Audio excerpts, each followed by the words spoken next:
खुलुमबाय आं सिबिरानि ब्रह्म गोजोन फुंबिलिनि बयनिसिमबो गाहाम हामलायनायखौ जासिहरनाय थाबाय नोंथांमोननि थाखाय आं माखासे खौरां लानानै फैबावबाय अन्नानै भिडिअखौ जोबजासिम नायलांदो मैयानि साना भारत हादरनि थाखाय मोनसे जारिमिनारि सानमोन नाथाय बे जारिमिनारि सानावनो मिजोरामाव गेदेर जाथाय रेल लामानि दालां बानायफुबाय थानाय समावनो दालाङा बायदों जायजों 9 सुबुंनि जिउ खहा जादों आरो माखासेया गोमानानै दङ मिजोरामनि आइजल जिल्लानि साइरां ओनसोलाव जादों बे जाब्रबथाया रिपर्टनि बायदिब्ला 100 मिटार गोजौआव रेल लामानि दालांनि खामानि मावनाया जागासिनो दंमोन बेयावनो दालाङा बायग्रुबदों जायजों 9 सुबुंनि जिउ गोमानायखौ मिथिनो मोननाय जादों आरो गोबाङानो गोमानानै दंबावो गासै 40 लेबारफ्रा दालांनि खामानिखौ मावदोंमोन होननानै मिथिहोदों थैनायफोरनि मादाव लेबारफोरा बांसिन सोनाब बंगनि होननानैबो मिथिनो मोननाय जादों जायनि थाखाय जाथायखौ लानानै गोथौ दुखु मोननायजों लोगोसे रेल बिफानखौ गोख्रों रावजों सोंखारिदों सोनाब बंगनि गिबि मन्थ्रि ममता बेनार्जी बिथाङा आरो मिजोरामाव जानाय बे जाथायनिफ्राय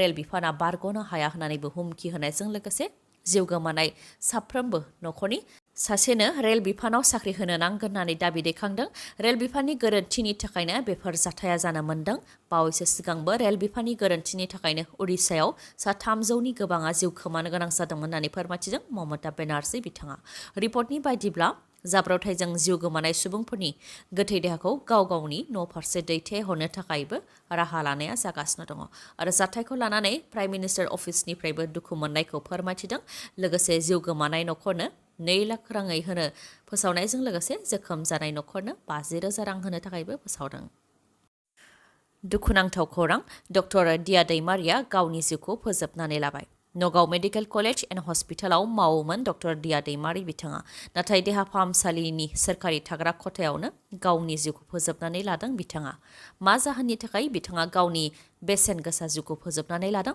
बेनि सोमोन्दै मिथिनो मोननाय जायाखै नाथाय बिथांनि जिउ गोमानाया जों गासैनिबो थाखाय मोनसे गेदेर खहा फोरमायथिनो गोनांदि जिउ खोमानांनाय जाथायनि सायाव जाथायथिलियाव नगाव पुलिस बिफाना गोख्रोङै संदाननायनि हाबाखौ मावगासिनो दं होननानैबो मिथिनो मोननाय जादों दावराव देख्रेब नार्जारी आरो बिक्रम दैमारिखौ हाथियारजों सोमोन्दो थानायनि अजद होनानै पुलिसा हमदोंमोन जायनि थाखाय बिथांमोनहा 91 सान जोबथेसालियाव थानो गोनां जादोंमोन नाथाय सैथोआ जेब्लाबो देरहायो बुंनाय बायदि बिथांमोनहा हाथियारजों जेबो सोमोन्दो गैया बेयो फोरमान जाबाय फोरमायथिनो गोनांदि दावराव देख्रेब नार्जारी आरो बिक्रम दैमारि बिथांमोनहा मैयानि सानाव क'क्राझार डिस्ट्रिक्ट एन्ड सेशन जाज कर्टआव नुजाथिफैदोंमोन जेरावनाखि दावराव देख्रेब नार्जारी आरो बिक्रम दैमारिनि हेंथा आर्म्स एक्टनि सिङाव दाय होनाय जादोंमोन नाथाय बिथांमोननि हेंथा आर्म्स एक्टनि सिङाव जि दाय होनाय जादोंमोन बेखौ बोखारनानै होबाय बिजिरसालिया बेनि सायाव दावराव देख्रेब नार्जारी बिथाङा फोरमायथिदों दि जोंनि हेंथा जेबो दाय मोनाखै जेबो हाथियारबो मोनाखै जेबो डकुमेन्ट बा फोरमान बिलाइबो मोनाखै आरो रेकर्डबो मोनाखै आइटि एक्टनि सिङाव होनाय केसनि बेलायावबो कर्टआव मेकानिजम गैयैनि थाखाय दामनानै होनो हायाखै जुदि कर्टआवनो टेप रेकर्डनि गेजेरजों मा सावरायदों बेखौ दामनानै होनायमोनब्ला रोखा जाखासिगौमोन होननानै बुंथिदों नाथाय मेकानिजम गैयैनि थाखाय साखि लानायनि गेजेरजोंसो बे केसआबो जोबगोन होननानै फोरमायथिदों लोगोसे फोरमायथिबावदों दि जोंहा जेबो दाय गैखायामोन नाथाय सोरखारनि हेंथा खोथा बुंनायखौ बन्द खालामनो थाखाय जोंखौ नारसिनदों सिगिसग' खालामदों आरो जोबथेसालियाव दैथायहरदों होननानै बुंथिदों नाथाय बिथांमोनहा जोबथेसालियाव दैथायहरनो सानबावोब्लाबो हरथों जों जोबथेसालियावबो थांगोन नाथाय हारिनि थाखाय खोथा बुंबाय थागोन आरो हारिनि खामानि मावलांबाय थागोन होननानै बुंथिदों दावराव देख्रेब नार्जारी बिथाङा उखिला फोरमायथिदों दि दावराव देख्रेब नार्जारी आरो बिक्रम दैमारिनि हेंथा गुबुन गुबुन सेक्सन जेरै आइपिसि सेक्सननि सिङाव आर्म्स एक्टनि सिङाव आइटि एक्टनि सिङाव आनलफुल एसेम्बलि प्रिभेन्सन एक्टनि सिङाव केस होनाय जादोंमोन बेफोरनि सायाव ट्रायल जागोन आरो साखि लानायनि गेजेरजों केसआ जोबगोन होननानै फोरमायथिदों आरो दा बिक्रम दैमारि आरो दावराव देख्रेब नार्जारीनि सायाव आर्म्स एक्टनि सिङाव जि केस होनाय जादोंमोन बेखौ बोखारनाय जाबाय होननानै फोरमायथिदों सिगांनि समाव थिखादार आफादनि गाहाय बिक्रम दैमारिखौ समाज बिजोङाव हारिनि खोथा बुंफैनायखौ गोबां नुनाय जायामोन नाथाय दा जों गोबां नुनो मोननाय जायो गोबां खोथा बाथ्राखौ लानानै बिथाङा समाज बिजोङाव खोथाफोर बुंफैयो बेखौ लानानै खायफा बिथांनि फारसे आसिबो दिन्थियो समाज बिजोङाव हारिनि खोथा बुंफैग्रा बिक्रम दैमारिया बड'लेण्ड सोमावसारनाय समाव बबेयाव दंमोन होननानै सोंथिबो खालामो बेनि सायाव फिननाय होदों बिक्रम दैमारिया फिननाय होदों दि बै समाव आं न'आवनो दंमोन न'आव थानानैनो सोर मा बुंदों बेखौ बिजिरगासिनो दंमोन।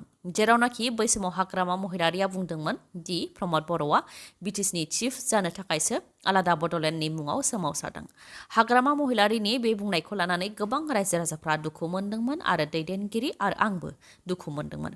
जेरावनाखि हाग्रामा महिलारिनि बेबायदि बुंनायनि सायाव प्रमद बर'आबो फिननाय होदोंमोन दि बिटिसिनि चिफ EM, GM, MP आरो गावबुरा जानो थाखाय बड'लेण्ड सोमावसाराखै होननानै फिननायखौ होदोंमोन। नाथाय दिनै प्रमद बर'आ बिटिसिनि चिफ जाबाय। बेखौ बयबो मिथिगौ। बेनि अनगायैबो हाग्रामा महिलारिया बै समाव बुंदोंमोन आलादा रायजोआ दा जाथ'वा, सोरखारनाव दा जेबो पलिसि गैया। प्रमद बर'जों दैदेनजानाय आलादा बड'लेण्ड रायजोनि थाखाय सोमावसारनायजों आलादा बड'लेण्ड रायजो मोना होननानै बुंथिदोंमोन। बेनिबो फिननाय होदोंमोन प्रमद बर'आ दि आलादा बड'लेण्ड जायागौमानि जिराया आरो माब्लाबाबो साइन होआ होननानै। नाथाय प्रमद बर' बिथाङा बड'लेण्ड मोनाब्ला साइन होआ होननानै बुंनाया दिनै साइन होदोंना होआखै बेखौ रायजो राजाफ्रा नुबाय, बेफोरखौनो नायबाय थादोंमोन होननानै फिननाय होदों बिक्रम दैमारिया। लोगोसे बिक्रम दैमारिया बुंथिबावदों दि राजखान्थिनि दैदेनगिरिफोरा गेदेर गेदेर खोथा बुंनानै थगायनो हागौ, नाथाय एबसुनि आफादगिरि थानाय समावनो प्रमद बर'आ रायजो राजाफोर गनायनो हायै बायदि थगायदों। बिटिआर गोरोबथानि उनावबो बे गोरोबथानि गेजेरजों रन्जन दैमारिया उदां जाबाय होननानै प्रमद बर'आ बुंथिदोंमोन। नाथाय रन्जन दैमारिया उदां जादोंना जायाखै बेखौ बयबो नुदों। बेनि अनगायैबो गोरोबथानि सानसे सिगांबो गोरोबथानि दफाफोरा आखरे आखरे अदेबानि रग' रग' मावफुंजायाब्ला गावनि जिउखौ फोजोबनानै लागोन होननानै बुंथिदोंमोन। दा थगायग्राया सोर? हाग्रामा महिलारि ना प्रमद बर' होननानै सोंथि खालामो बिक्रम दैमारिया। बेफोरनि फिथाइखौ दा एबसुआ मोनगासिनो दं। जायफोर हारिनि खोथा सानग्रा बिथांमोनहा जिरायनो हायै बायदि आरो उन्दुनो हायै बायदि जानानै दङ। गासैबो बिबानानो एबसुनाव फैबाय, जायनि थाखाय माब्लाबा हारिनि अलखदखौ लानानै, माब्लाबा बर'फोरखौ होस्रांनायखौ लानानै, माब्लाबा बियाब दाफामनायखौ लानानै, बड'लेण्ड इउनिभार्सिटिनि जेंनाखौ लानानै, तामुलपुर आरो गरेस्वर पुलिस थानानि जुरिसडिक्सनेल कर्टखौ बिटिआरनि बायजोआव दैथायहरनायखौ लानानै मिडिया बा खौरां बिजोंनि गेजेरजों सानफ्रामबो होज्रिख्रावफैनो गोनां जादों होननानै बुंथियो बिक्रम दैमारिया। चन्द्रायान 3खौ लानानै भारतनि गेजेराव रंजाखांनाय। चन्द्रायान 3आ मैयानि सानाव अखाफोराव बाग्लायहैनायाव जाफुंसार जानो हाबाय। US, चाइना आरो सभियेट इउनियननि उनाव भारत हादरा ब्रैथि हादर जानो हाबाय जाय अखाफोराव सौहैनो हादों। बेनि अनगायैबो अखाफोरनि खोला बाहागोआव सौहैनो हानायफोरनि मादाव भारत हादरानो गिबिसिन हादर जानो हाबाय आरो भारतआ गोदान जारिमिन लिरबाय। जाय जाफुंसारनायखौ लानानै नासानि गोजौ थाखोनि अफिसियेलफोरजों लोगोसे गुबुन गुबुन हादरनि गेदेर दैदेनगिरिफोराबो भारत हादरनिसिम गाहाम हामलायनायखौ जासिहरदों। इसरनिफ्राय फोरमायथिनाय बायदिब्ला थांनाय 3-4 बोसोरनिफ्रायनो चन्द्रायान 3नि थाखाय खामानि मावगासिनो दंमोन। दा गमामायैनो जाफुंसारनायखौ मोननो हाबाय, जाय गोग्गाथाव होननानै फोरमायथिदों। जायनाखि चन्द्रायान 2आ अखाफोराव बाग्लायहैनायनि सिगांनो फेलें जानो गोनां जादोंमोन। बे गोरोन्थिनि सायाव बिथा खालामनानैनो चन्द्रायान 3खौ थाग थियारि खालामनाय जादोंमोन होननानै फोरमायथिदों आरो बे गेदेर जाफुंसारनायनि उनाव भारतआ आरोबाव गुबुन मोनसे मिशननि थाखाय खामानि मावगोन होननानैबो फोरमायथिदों इसरनिफ्राय। दुलाराय बर' फरायसा आफाद, सोरखारि आयुर्वेदिक कलेज आरो हस्पिटाल, गुवाहाटीनि बानजायनायाव क'क्राझार सोरखारि फरायसालिमायाव बेसेन नाङि सावस्रि सिबिथाय बादा हाबाफारि लादों। बे हाबाफारियाव एबसुनि गाहाय दिपेन बर', बिटिसिनि गाहाय प्रमद बर' बिथांजों लोगोसे गुबुन गुबुन बिबानगिरि बिथांमोनहाबो बाहागो लादों। बे हाबाफारियाव बाहागो लानानै बिथांमोनहा फोरमायथिदों दि बे हाबाफारियाव 3,000निबो गोबां बेरामिफोरा बेसेन नाङै सावस्रि सिबिथाय लादों, जेराव गामि ओनसोलनि बेरामिफोरनो बेसेन नाङै चेकआप खालामनानै होनायजों लोगोसे टेस्ट खालामनाय आरो मुलिबो होनाय जादों होननानै फोरमायथिदों। गामि ओनसोलनि गोबां सुबुंफ्रा रां रुफा गैयैनि थाखाय फाहामथाय लानो हाया, जायनि थाखाय बेरामा गाज्रिनिफ्राय गाज्रि महर लायो होननानै फोरमायथिदों। बेनिखायनो बे बेसेन नाङै सावस्रि सिबिथायनि गेजेरजों मा बेराम दङ आरो माबायदि फाहामथाय लानो नांगोन बेनि गासैबो सांग्रांथिखौ होनाय जादों होननानै फोरमायथिदों। बिटिसिआव आयेन बेरेखायै थानाय मुस्लिमफोरखौ होस्रांनो थाखाय नटिस फोसावदों। जेरावनाखि मुस्लिमफोरखौ थांखिनानै होस्रांनायखौ लानानै बेनि हेंथा खोथा बुंदों हाग्रामा महिलारि आरो होस्रांनायनि अखानायैनो बे एखे जायगायावनो थानायनि राहा खालामनानै होनायनिबो खोथा बुंदों हाग्रामा महिलारिया। उल्था फारसेथिं प्रमद बर'आबो बुंथिदों दि हाग्रामा महिलारिया दा फावथिनासो दिन्थिगासिनो दं। मानोना हाग्रामा महिलारिनि सोरखारनि समावनो 17,000 नखरखौ होस्रांनो थाखाय केस रेजिस्टार खालामनाय जादोंमोन आरो बे लेखायै हाइकर्टनिफ्राय नटिस फैदों होननानै फोरमायथिदों प्रमद बर'आ। बेयाव जोंहा खालामनो गोनां जेबो गैया होननानै बुंथिनायजों लोगोसे होस्रांनायनि सायाव दिनै हाइकर्टआव भार्डिक्ट दं होननानैबो फोरमायथिदों। बेनि अनगायैबो बुंथिबावदों दि हाग्रामा महिलारिया भटनि थाखायनो माब्लाबा नामाज फरायो आरो माब्लाबा चार्चआवबो थाङो। गुबुन फारसेथिं प्रमद बर' आरो एबसुनि दैदेनगिरिफोरा जेरैबायदि फाव लागासिनो दं बेजों बिटिसिआ जोबस्रांगोन होननानै अजद होदों हाग्रामा महिलारिया। उदालगुरि लकसभा नांगौनि दाबिजों उदालगुरि आरो तामुलपुर जिल्ला बिपिएफआ हानजा सुरनाय हाबाफारि लादों, जायखौ बेखेवनानै होदों हाग्रामा महिलारिया। बे हाबाफारिनिफ्राय हाग्रामा महिलारिया बुंथिदों दि प्रमद बर'आनो उदालगुरि लकसभा नाङा होननानै प्रप'जाल हरदों, जायनि थाखाय उदालगुरि लकसभा मोननो हायाखै।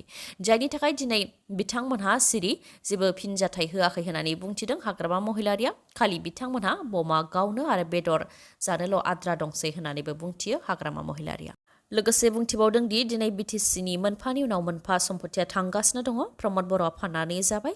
गुबुन बिफानफोरखौ हरनायनि उनाव तामुलपुर आरो गरेस्वर पुलिस थानानि जुरिसडिक्सनखौबो हरबाय, जायखौ माब्लाबाबो गनायनो हाया होननानै बुंथिदों हाग्रामा महिलारिया। गुबुन फारसेथिं बियाब दाफामनायनि सायाव गबिन्द बसुमतारी बिथाङा बुंथिदों दि बियाब दाफामनायनि बेलायाव जों फ्राय गोजोनदों। जेरै लुबैदोंमोन बिदिनो जादों। खालि उदालगुरि लकसभा बियाबखौल' मोननो हायाखै। सुबुं सानखोनि थाखाय बिटिसिआव मोननै लकसभा जानो हायाखौ भारतनि बिसायख'थि आय'गआ मिथिहोदों होननानै बुंथिदों गबिन्द बसुमतारी बिथाङा। दिनैनि भिडिअ'आ एसेनोसै। गाबोन आरो गोदान भिडिअ'जों लोगो मोनफिनबावगोन। नोंथाङा दासिमबो आंनि चेनेलखौ साबस्क्राइब खालामाखैबा अन्नानै साबस्क्राइब खालामदो, लोगोसे लाइक, कमेन्ट आरो शेयार खालामनो दाबाव। गोजोन्थों।